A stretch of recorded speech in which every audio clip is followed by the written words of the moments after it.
Hello बच्चों, very good morning. आज एक और लेक्चर लेके आए 12th क्लास फिजिक्स का, इलेक्ट्रिक पोटेंशियल एंड कैपेसिटेंस। जो ये चैप्टर है, हम आज जो लेक्चर लेके आए हैं आरपीएससी बोर्ड 2023 के लिए जो फिजिक्स का पेपर आएगा वो आपके लिए आसान हो जाएगा यदि आप हमारा ये वीडियो देखते हो। इस चैप्टर से समझ लो अब की बार ब्लूप्रिंट के आधार पर एक डायग्राम अवश्य आने वाला है और वो किसके ऊपर आएगा? समविभव पृष्ठ पर। और समविभव पृष्ठ पर कम से कम मिनिमम 4 से 5 डायग्राम है और जो आपको उनको बनाना अच्छी तरीके से आना चाहिए। हो सकता है समविभव पृष्ठ पर कोई एमसीक्यूज क्वेश्चन आ जाए, कोई ऑब्जेक्टिव टाइप का क्वेश्चन आ जाए। तो समविभव पृष्ठ क्या होता है? विद्युत क्षेत्र में ऐसा बिंदु जहां पर सभी बिंदुओं पर विभव का मान क्या हो? समान हो, समविभव पृष्ठ कहलाता है। या ऐसे बोल सकते हो ऐसा पृष्ठ जिसके सभी बिंदुओं पर विभव का मान क्या हो? समान हो। तो समविभव पृष्ठ का जो टॉपिक है इसके ऊपर आपको 4 से 5 डायग्राम बनाने पड़ेंगे। जैसे फॉर एग्जांपल बिंदु आवेश के लिए समविभव पृष्ठ, एक समान विद्युत क्षेत्र के लिए समविभव पृष्ठ, विद्युत ध्रुव के लिए समविभव पृष्ठ, रेखीय आवेश घनत्व के लिए समविभव पृष्ठ। बड़ा इंपॉर्टेंट क्वेश्चन है, ये कई बार आता है बोर्ड की परीक्षा में। तो आज हम आपको सबसे पहले समविभव पृष्ठ के बारे में बताएंगे। तो सबसे पहले पहला क्वेश्चन है, बिंदु आवेश के लिए समविभव पृष्ठ। ठीक है, समविभव पृष्ठ। तो देखिए बिंदु आवेश है, ये कोई बिंदु आवेश था। ठीक है, इसकी जो बल रेखाएं होंगी वो किधर निकलती हैं? क्योंकि ये कौन सा आवेश रखा हुआ है यहाँ पे? प्लस क्यू आवेश रखा हुआ। और प्लस क्यू आवेश की जो विद्युत बल रेखाएं होती है वो किधर निकलती हैं? बोलो, बाहर की ओर। ठीक है,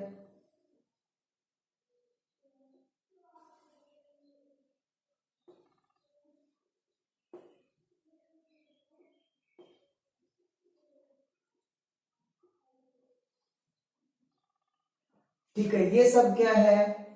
विद्युत बल रेखाएं। ये क्या है? विद्युत बल रेखाएं। अब हम क्या करेंगे, एक काल्पनिक कोई गोला खींच देंगे इसकी। एक पृष्ठ, दूसरा पृष्ठ, देन थर्ड सरफेस। बात समझ में आ रही है? ये जो हमने जो गोला खींचा है, काल्पनिक जो गोला खींचा है, ये जो विद्युत बल रेखाएं हैं यहाँ पे, ये गोले के बिल्कुल क्या रहेगी? लंबवत रहेगी। इसका मतलब समविभव पृष्ठ पर जो विद्युत क्षेत्र की तीव्रता होती है वो पृष्ठ की क्या होती है? लंबवत होती है। कई बार ये क्वेश्चन भी पूछा जाता है। तो ये वाला विभव है V1, ये वाला है V2, ये वाला है V3। ठीक है, और ये तीनों एक एंगल, दो, और ये तीसरा, इसे बोला जाता है समविभव पृष्ठ। समझ में आ रही है? और इनके ऊपर सबसे ज्यादा किसका मान है?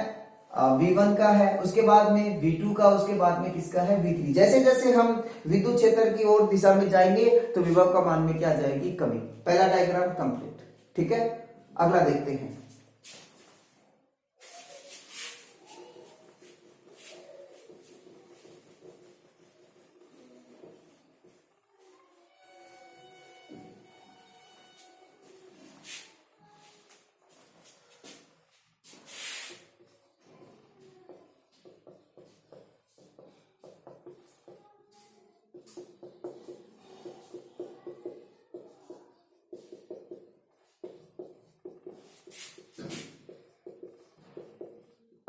एक समान विद्युत क्षेत्र के लिए समविभव पृष्ठ, या कई बार पूछा जाता है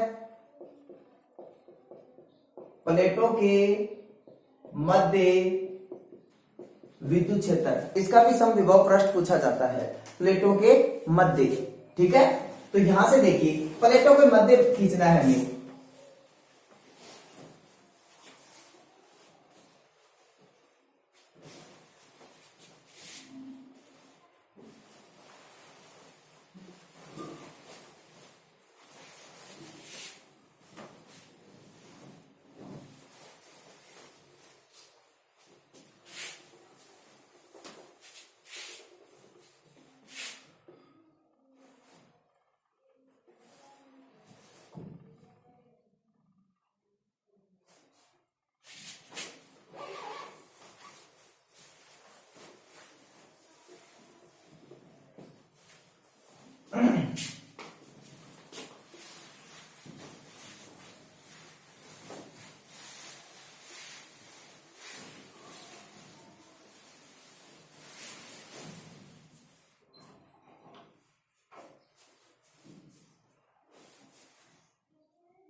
ओके, ऐसे खींचना है।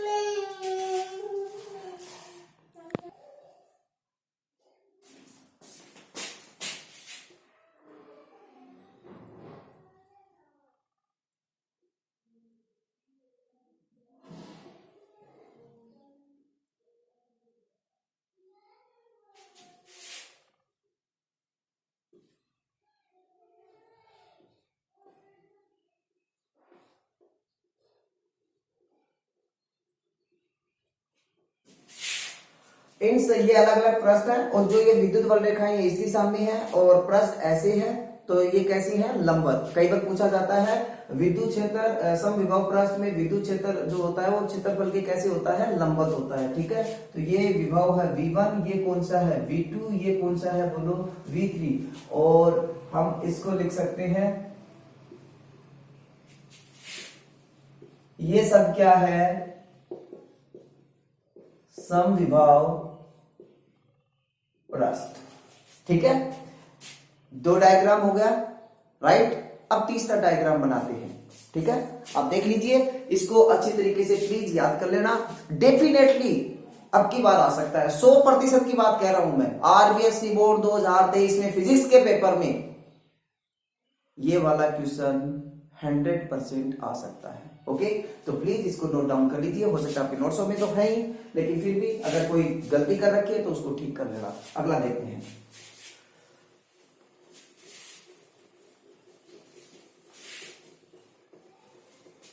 और प्लीज चैनल को सब्सक्राइब कर दीजिए, प्लीज लाइक भी कीजिए, प्लीज अपने दोस्तों को शेयर कीजिए ताकि वो भी फायदा उठा सके फिजिक्स के अंदर।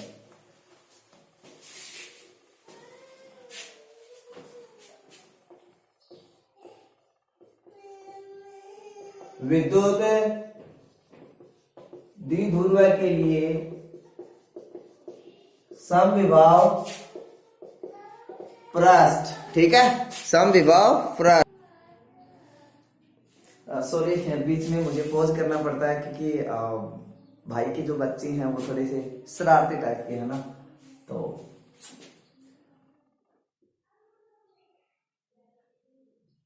प्लस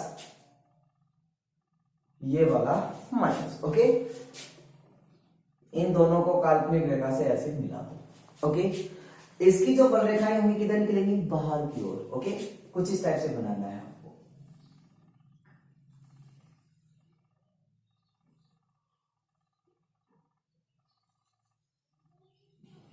ओके, सेम इसी टाइप से।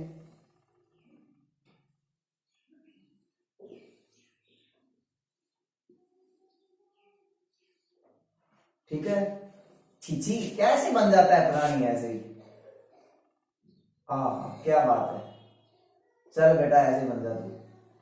ठीक है, कितनी लाइन देखना। अरे इलेक्ट्रिक फील्ड्स की जो लाइन है वो कितनी ड्रॉ की है? काउंट कीजिए, 1 2 3 4, 1 2 3 4। ओके, नो प्रॉब्लम, क्योंकि लाइनें बराबर होनी चाहिए। इसमें 5 कर दोगे, इसमें 4 कर दोगे, आंसर गलत हो जाएगा। Okay, right. ये हमारा क्या है? विद्युत द्विध्रुव के लिए समविभव पृष्ठ। ओके, आगे चलते हैं।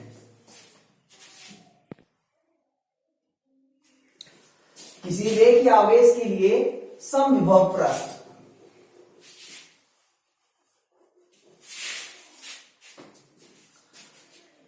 चार नंबर है, किसी रेखीय आवेश के लिए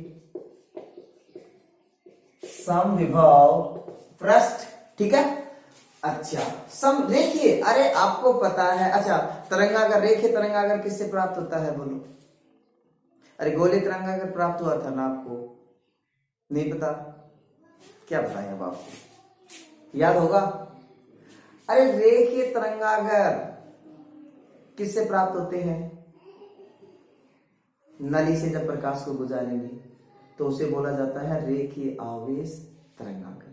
और यहां पे होगा रेखीय आवेश के लिए समविभव पृष्ठ। तो हम क्या करेंगे? एक बेलनाकार बेलन बना देंगे कुछ इस टाइप का। क्या बात है, बन गया।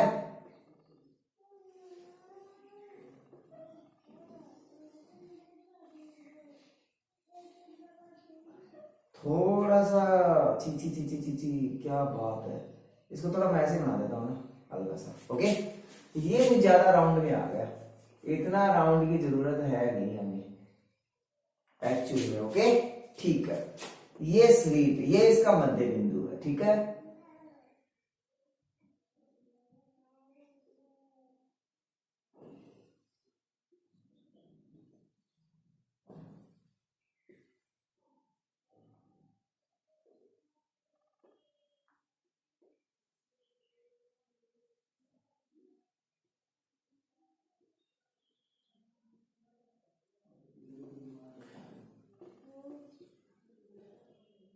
ओके, ये विभव है V1 और ये है V2, तो V1 बराबर V2 बराबर क्या हो जाएगा, बोलो V। ओके, समझ में आ रही है बात। ये हमारा है किसी देखिए आवेश कीजिए समविभव प्रश्न। ये 4 प्रश्न आप अच्छी तरीके से याद कर लीजिए प्लीज, और आपको इनको अच्छे तरीके से, और ऐसा नहीं कि आप बस इसको देख लिया और क्या बोलते हैं स्क्रीनशॉट ले लिया, नहीं, आप पहले जो आता है तो आप उसको पॉज कीजिए वीडियो को, उसके बाद में आप खुद बनाने की ट्राई कीजिए। और अब मैं आज कुछ न्यूमेरिकल्स कराने वाला हूं जो मैं क्वेश्चंस लिख रहा हूं, और उसके बाद में आप देखना एक क्वेश्चन का आंसर आता है तो आप आगे स्क्रॉल कर लेना, नहीं तो आप देखते रहना। ओके, मैं एक बार थोड़ा सा पॉज करके मैं प्रश्न लिख देता हूं। ओके, तो देखिए क्वेश्चन मैंने लिख दिए हैं, अब इन प्रश्नों के हम आंसर करेंगे। इस प्रकार के प्रश्न अब की बार बोर्ड की परीक्षा में आ सकते हैं, क्योंकि अब की बार सीधा फॉर्मूले के ऊपर प्रश्न आएगा इस चैप्टर से, इलेक्ट्रिक पोटेंशियल एंड कैपेसिटेंस के ऊपर। देखिए 4 गुणा 10 की घात माइनस 9 कूलम आवेश के कारण उससे 9 गुणा 10 की घात माइनस 2 मीटर दूरी पर स्थित किसी बिंदु पर विभव का परिबल। देखिए ये कोई आवेश है, ठीक है, समझना इस बात को। यहां से r दूरी पर स्थित बिंदु P पर हमने विभव का फॉर्मूला निकाला था, V बराबर में KQ अपॉन में क्या होता है, बोलो R। ओके, तो यहाँ पे देखिए प्रश्न में क्या दिया हुआ है, कुलाम दिया हुआ है, Q बराबर दे रखा है 4 गुणा में 10 की घात माइनस में 9 कुलाम, दूरी दे रखी है R बराबर कितना दे रखा है, 9 गुणा 10 की घात माइनस में 2 मीटर, ठीक है, ये दे रखी है। तो यहां से देखिए किसका मान चाहिए हमें, विभव का, तो फॉर्मूला यही लग जाएगा। तो क्या होगा, V बराबर में KQ बटे में क्या होगा R, तो V बराबर में क्या, K का मान कितना होता है, बोलो 9 गुणा 10 की घात 9, Q कितना है, बोलो यहाँ पे 4 गुणा 10 की घात माइनस में 9 बटे में कितना है, 9 गुणा में 10 की घात माइनस में 2। देखो कितना सरल, और हमेशा बोर्ड की परीक्षा में आपको मैं फिर बता देता हूँ, सॉरी लाइट गई, एक मिनट देखता हूं मैं कैसा चल रहा है, स्टॉप करना पड़ेगा। चलो ये अब टाइम है इसका, हमारे को इन्वर्टर फिर से ऑन करना पड़ता है, क्योंकि क्या बताएं थोड़ा इन्वर्टर में खराबी है। चलो ये हो गया क्या, 9 से 9 कैंसिल हो गया, माइनस की ये प्लस की कैंसिल, ये माइनस की जो 2 है दिखाई दे रहा है, माइनस की 2 जब ऊपर जाएगी किसकी हो जाएगी, प्लस की। तो V बराबर में 4 गुणा 10 की घात 2 हो गई ना, तो हम V बराबर कितना लिख सकते हैं, 400 volt. Okay, next question, 4 microfarad धारिता के समांतर प्लेट में संधारित्र की प्लेटों के मध्य 2 पैरा विद्युतान का माध्यम भर दे तो धारिता का मान कितना होगा। देखिए बड़ा सरल प्रश्न है, पहले इसको समझो। संधारित्र में कितनी प्लेटें होती हैं, 2 प्लेटें होती हैं, ठीक है। जब ये क्या था, ध्यान से सुना, जब ये निर्वात था, क्या था ये, बोलो निर्वात, उस समय इसकी धारिता कितनी थी, C0, कितनी थी, C0। और समांतर प्लेट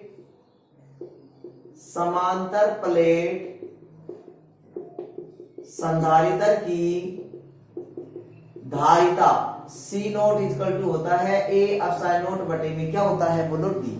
अब क्या कर दिया, यही संधारित्र था, उतनी ही दूरी थी जितनी पहले थी, ठीक है। अब इसमें क्या कर दिया, पैरा विद्युतांक भर दिया मैंने एप्सिलॉन r, कितना भर दिया, बोलो एप्सिलॉन r भर दिया, और दूरी अब भी कितनी है, बोलो बीच की, वही सेम है d दूरी।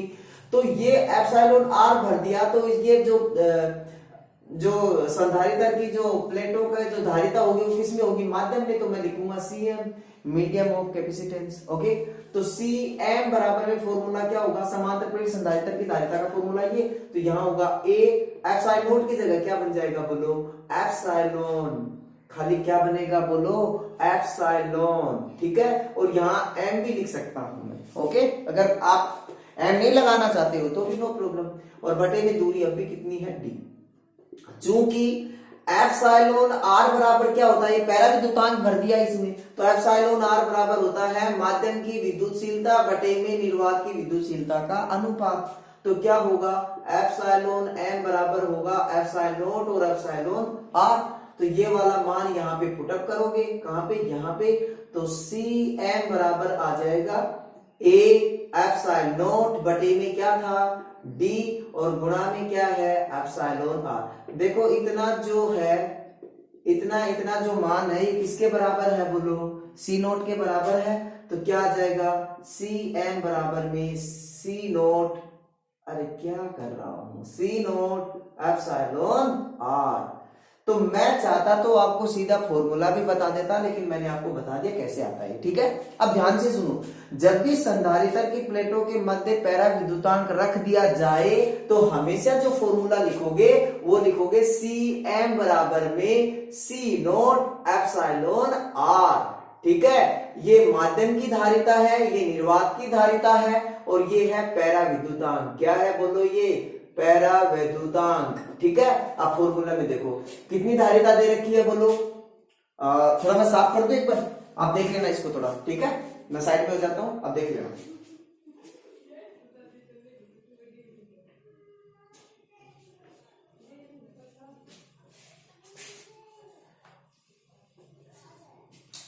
देखिए फॉर्मूला क्या आया, सी एम बराबर में सी नोट एप्सिलॉन आर। चूंकि प्रश्न में क्या दिया हुआ है, सी नोट बराबर दे रखा है 4 माइक्रोफैरड।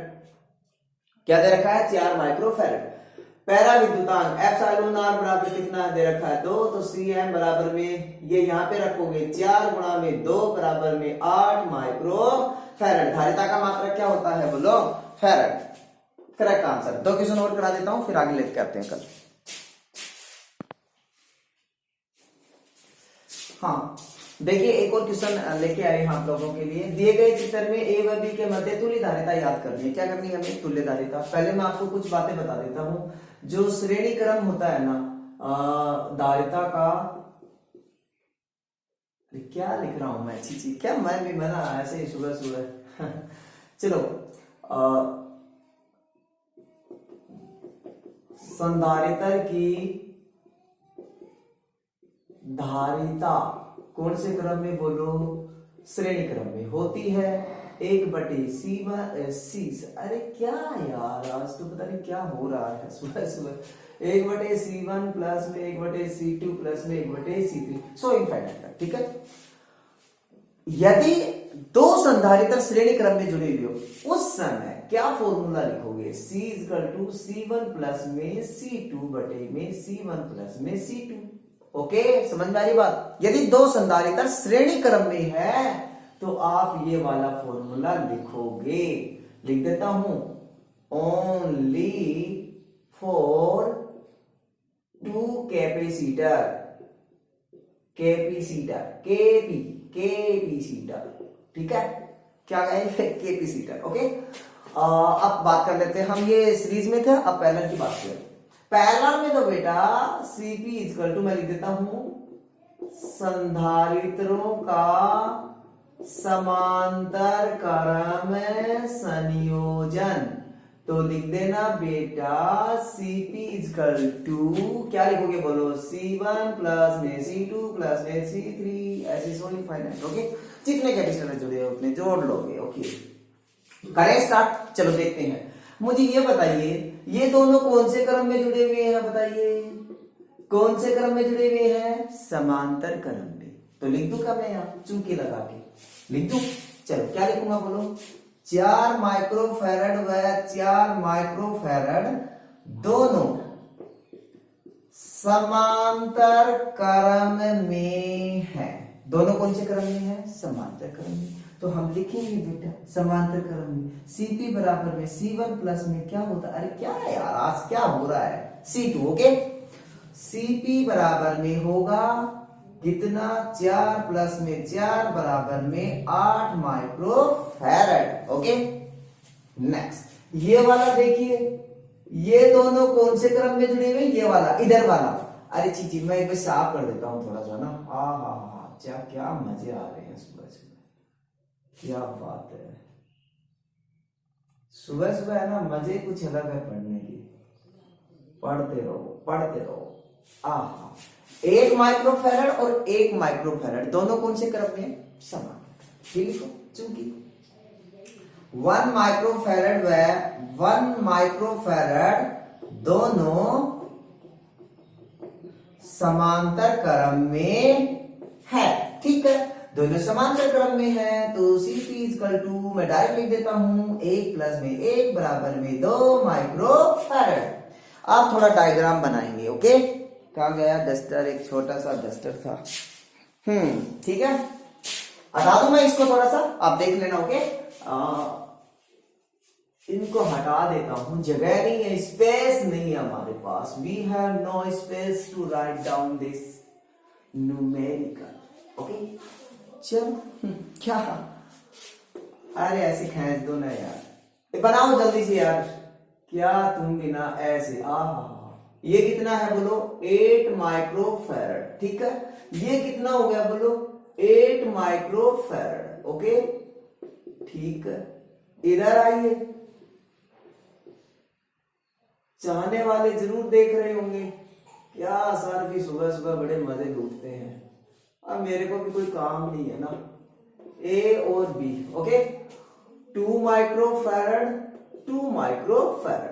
अब आप लोगों के बड़े जेंटलमैन हो, यू नो, ये वाला दोनों कौन से क्रम में है? श्रेणी क्रम में। ये वाले दोनों भाई साहब श्रेणी क्रम में। ठीक है, तो मैं लिख दूं कहीं जल्दी से स्टाइल मार के। क्या लिखूं बोलो? 8 माइक्रोफैरड व 8 माइक्रोफैरड दोनों श्रेणी क्रम में है। कौन से क्रम में है? श्रेणी क्रम में है। अरे यार, हिंदी बड़ी लिखनी पड़ती है ना, क्या बताएं, लिखने में बड़ा आलकस होगा। चलो, C इक्वल टू होगा, CS लिख दूं क्या? Series of capacitor. ओके, क्या बताया था फॉर्मूला? बोलो। अरे जब दो संधारित्र श्रेणी क्रम में जुड़े हुए हो तो क्या फॉर्मूला होगा?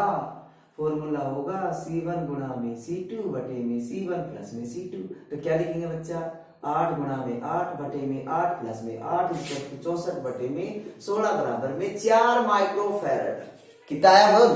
4 माइक्रोफैरड। अब यहां लिखो पुनः, चूंकि 2 माइक्रोफैरड व 2 माइक्रोफैरड दोनों कौन से क्रम में है बोलो? श्रेणी क्रम में है। ठीक है, नो प्रॉब्लम। तो CS बराबर लिखेंगे 2 गुणा में 2 बटे में 2 प्लस में 2 इक्वल टू क्या? 4/4 इक्वल टू 1 माइक्रोफैरड। अब फिर से एक और डायग्राम बनाओ यार, ये डायग्राम बनाना बड़ा मुश्किल हो जाता है ना। चलो बना देता हूं यार, क्या करूं मैं भी ना। क्या ऐसे ही जोड़ देता हूं। चलो इसी की तरह जोड़ देता हूं, स्टाइल मार के जोड़ देता हूं, आसान हो जाएगा। क्या बात है, देखो जरा जरा टच। ओके, ज्यादा स्टाइल मारनी ठीक नहीं है। ठीक है, स्टाइल हमेशा बेकार होती है। ठीक है ना, ये मेरा ओपिनियन है। 4 माइक्रोफैरड 1 माइक्रोफैरड कैसा नजर आ रहे हैं दोनों? समांतर क्रम। अरे भाई साहब, इसको ऐसे ड्रॉ करोगे, दोनों कौन से में है? समांतर। पैरेलल। पर पैरेलल का फॉर्मूला Cp बराबर में C1 प्लस अरे क्या यार, मैं यहां से स्क्रॉल करके लिख देता हूं, यहां से लिख देता हूं। मैं क्या लिखूं बोलो? 4 माइक्रोफैरड व 4, अरे क्या ना, 4 बड़ा याद रहता है। 1 माइक्रोफैरड दोनों समांतर क्रम में है। तो क्या लिखेंगे? Cp बराबर में 4 प्लस में 1 बराबर में 5 माइक्रोफैरड। तो जो इसकी तुल्य धारिता आई है, मैं लिख दूं क्या? तुल्य धारिता कितनी आई? 5 माइक्रोफैरड। उड़ा दिया। चलो अब सुनो मेरी बात ध्यान से। आज ना एक लास्ट वीडियो लेके आएंगे जिनके ऊपर 20 क्वेश्चन कंटिन्यूटी मिलेंगे आपको। ठीक है, और इस वीडियो का एंजॉय करते रहिए। मैं तो ऐसा ही हूं, ठीक है ना, जैसा हूं। ओके, सो पढ़ाई करते रहिए, मजे लेते रहिए और एग्जाम में मजे लूटते रहिए। ठीक है, ऑल द वेरी बेस्ट।